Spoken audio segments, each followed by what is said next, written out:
I am dishing up my top 3 favorite South Denver suburbs today. Hey everybody, it's Alyson with Live South Denver, your real estate strategist and realtor for the South Denver area. All right, today we are diving into my favorite list for the top 3 suburbs that are great for families, professionals, really anyone looking for a vibrant yet relaxed place to live that's going to give you also really great return on investment. First up is Littleton. Littleton is such a diverse community. We've talked about it numerous times in other videos. Where I am at today is kind of Old Town Littleton area near downtown. Downtown Littleton has such a great vibe to it. It's walkable, has great restaurants, has a little bit of an old feel. There's a lot of rejuvenation going in with new shops, boutiques. There is a lot of walkability to it with great parks. We're on a street right now with some older, fantastic homes, and right behind here is the lake. We're walkable to the park, walkable to schools, and then we've also got all sorts of other homes inside the Littleton boundary. You can get new construction, you can go to Sterling Ranch, you can go to Solstice. Solstice gives you a very active lifestyle that also puts you right on Highline Canal, right onto the reservoir. You could choose Grant Ranch, which is known for having water, boating. There is Carroll, of course, which is all about being deep in nature. Here we are, of course, in this Littleton area where you've got so many parks, walkability, older homes. You're close to downtown. You get a shorter commute. Along with the older homes, of course, you get all of these really large trees you see behind me, so the mature tree-lined streets. Littleton delivers big on lifestyle because of not only the parks that we've talked about here in kind of this Old Town Littleton area, but all across. You have the Highline Canal, as I mentioned. We have Chatfield Reservoir, as I've mentioned. There's Kettering Park, Gallup Park. Here you have Deer Creek Canyon Park. So you have large open space, red rock formations as you head out toward the west side of Littleton. So you really have all of what Colorado has to offer aside from mountains right here in Littleton, which gives a lot of diversity and makes this a really desirable place for people to call home. The other thing about Littleton that helps deliver on this ROI piece that we're talking about is that much of Littleton falls inside the C470 loop. So anytime that we are purchasing a home that falls more central to Denver, now we're not terribly central, the traffic still gives you quite a long commute time if you have to follow kind of a traditional 8 to 5 schedule, but anything inside the 470 loop has a little bit of a buffer against fluctuations in the market. It feels like it's a little bit closer to downtown, the commute times are shorter, you have a little bit more of back road option to getting to where you want to go for the office. You are definitely closer to the Denver Tech Center. So that absolutely helps because there are so many job opportunities that way. Lakewood has a huge federal center, a lot of jobs there, Golden. So from Littleton, you can shoot that direction as well. So these pieces, when you put them all together between all of the opportunities for new construction, older homes, lifestyle choices, commute time, Littleton is a big one when it comes to maintaining the value for your home, and lots of opportunities for good schools too. My gosh, we didn't even talk about those. There are lots of different school choices in Littleton. It is not just Littleton Public School. You could be in a Douglas School District over in Sterling Ranch, Solstice, they feed into Douglas County schools. You could be in Jeffco. When you're over in Carroll, you could be in Littleton Public Schools. There's a sliver that might feed to Cherry Creek Public Schools. So you do have to do your digging because there's no one answer for where you're going to fall depending on the home. Littleton serves up a lot of choice, a lot of variety. I love it. There's a lot of character. Probably my favorite thing really is the tree-lined streets. You get a lot of shade, cuts down on your bills. The homes are older, which means you probably need to upgrade the windows. A lot of people want to go solar, and that's an option. So how much on average does it cost you to get into Littleton these days? $834,000 on average for an average size home of 3,100 square feet. Next up is Highlands Ranch. This master plan community really delivers when it comes to convenience, amenities. It's top notch for quality of life, that is for sure. Highlands Ranch is one of those communities that delivers for mountain views, which is often one of the things that is highly requested for people moving into Colorado. They're like, hey, if I'm going to move here, I want mountain views. It has good and convenient access to 470 for commuting.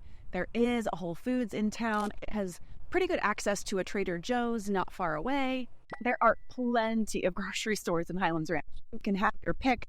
And then they added a children's hospital, and there is a kind of all ages everyone hospital here as well. So we now pretty much have a hospital for every suburb here in South Denver, which is fantastic.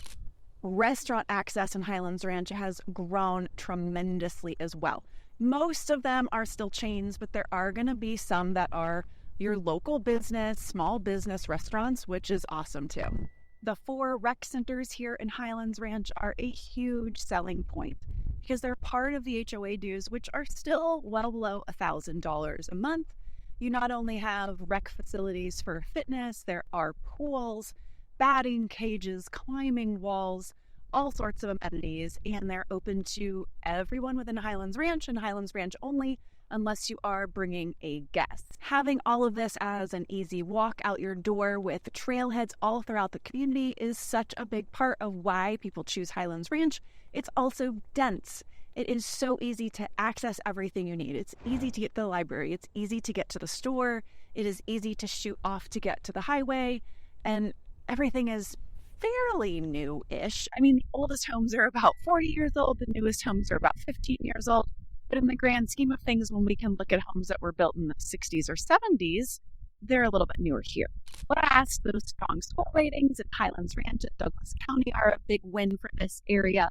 So exactly how much does it cost you to land a home in Highlands Ranch? On average, we're looking at $840,000 for 3,250 square feet. We are getting ready to round out the list, but be sure to stay around for my bonus favorite because it is really hard to only pick just 3.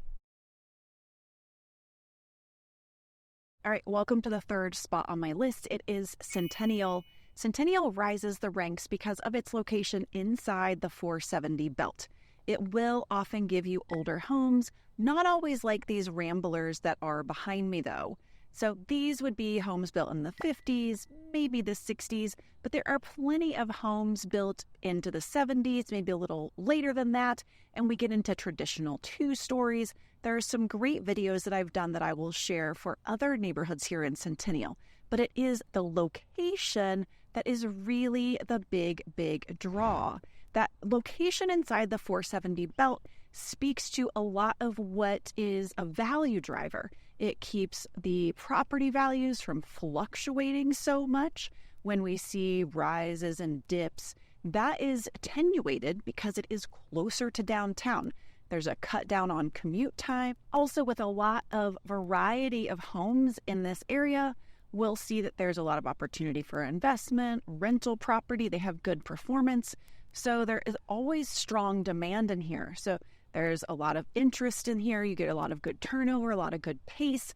We'll often see there's less slowdown in this market because of that.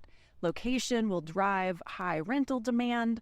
So there's just a lot of good factors for this location inside the 470 loop, which is why it makes it into my top 3. Now, location is not everything, right? You don't necessarily want to live in a small house if you have a family of 5 just because the location is good. Or the location is good, but you have no outdoor amenities. So there's got to be more to it than that.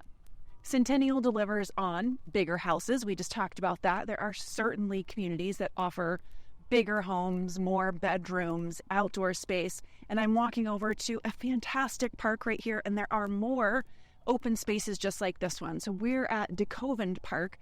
This is a perennial favorite among families.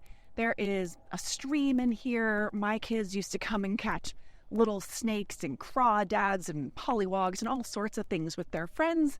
And it offers tons of shade. So you can do this in the heat of summer, and there are lots of places to kind of hide from the heat. This is a place where people will come and run. It is a fantastic community park. Loads and loads and loads of open space. Denver's famed Highline Canal runs adjacent to DeCoven Park, so you can hop on and ride for miles and miles or walk if you so choose. There are many more parks than what I'm talking about over here. Centennial straddles I-25. We've talked about this before in other videos. I am focusing on the Centennial part that is to the west of I-25. However, there are mountain views that can be had if you move more to the east side of 25. The west side of 25 is a little more flat. However, it gives you a lot more of the conveniences that we are talking about. Something else to know about Centennial and how the lines divide is that you are going to land in different school districts depending on where you choose to be. So if you are on the west side, you're going to fall mostly into Littleton School District, maybe a little bit of Cherry Creek. If you go to the east side, you're generally going to end up in the Cherry Creek School District. However, it's not going to usually feed to Cherry Creek High School. Centennial is not going to give you an HOA like Highlands Ranch. A lot of the perks are going to be neighborhood centric. So each little specific neighborhood is going to deliver up its own culture, its own vibes. You have to pick carefully. A neighborhood like Homestead and Centennial, fantastic. Pool, swim team, events, Cherry Knolls. This neighborhood where we are right here, no HOA. Kind of get to pick and choose as you wish. Now, I talked about there being mountain views when you go to the east side. There are mountain views behind me right here, but you're only going to see them from the trail, so you're going to have to get out into open space to really enjoy those. If you're wanting a slice of this life, if you're loving the mountain views behind me, this trail that just jumps off of the neighborhood, you're thinking, I love the idea of no HOA. How do I get into Centennial and what is it going to cost me? Centennial has an average price of $770,000 for an average size of 3,000 square feet. I offered you a bonus favorite, and it is Castle Rock, but I had struggled choosing between Centennial and Castle Rock, which is why I'm going to have to give you my other one. The reason I struggled and the reason Centennial won is all about its location inside the 470 loop. That location is a driver for shortened days on market, less volatility when there are market shifts, and Castle Rock is, as most of you probably know, farther away. It sits way more south. It is right now our most southern suburb, probably really always will be. We have some smaller outliers, but in terms of substantial town, Castle Rock is the farthest we have from Denver. And that distance plays a part in how people feel about driving from there to Denver when we see shifts in the market, shifts in the economy. So we can see it take longer to sell a home. We can see volatility in that market also because there is still land there to be developed. So there's so much new construction that homes there are competing with every builder that's building. People aren't usually looking just for a home in the existing home neighborhood unless they hate new builds. And with specs being available and you can close on a spec home in 30 days just like an existing home, Castle Rock has its own dynamics to the market. Centennial, no builds, really. So it's just something to consider in terms of market dynamics. And Centennial being a much shorter commute into downtown, definitely a shorter commute into the tech center, has some benefits to it that I think are good for resale, good for if you're wanting to start an investment portfolio, good if you think you may never want to sell this house. So why did I have a problem with Castle Rock not being on the list? It is a big value location.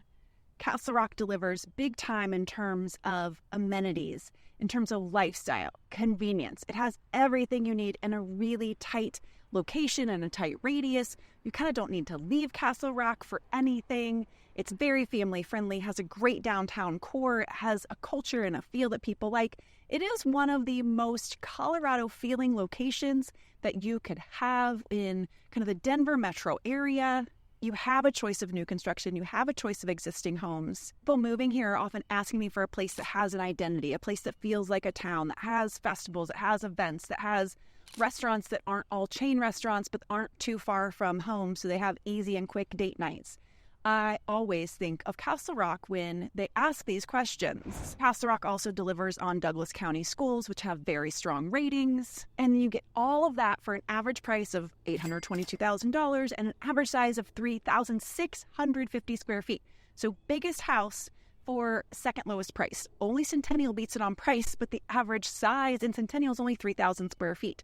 So major value driver in Castle Rock. So I am curious, how would you rank all of these, my list of favorite suburbs in South Denver? Leave a comment. I'd love to hear. And if you want to chat more about South Denver, moving here, what a favorite place might be for you, your family, your needs, please reach out. I'd always love to chat. And I will see y'all next week.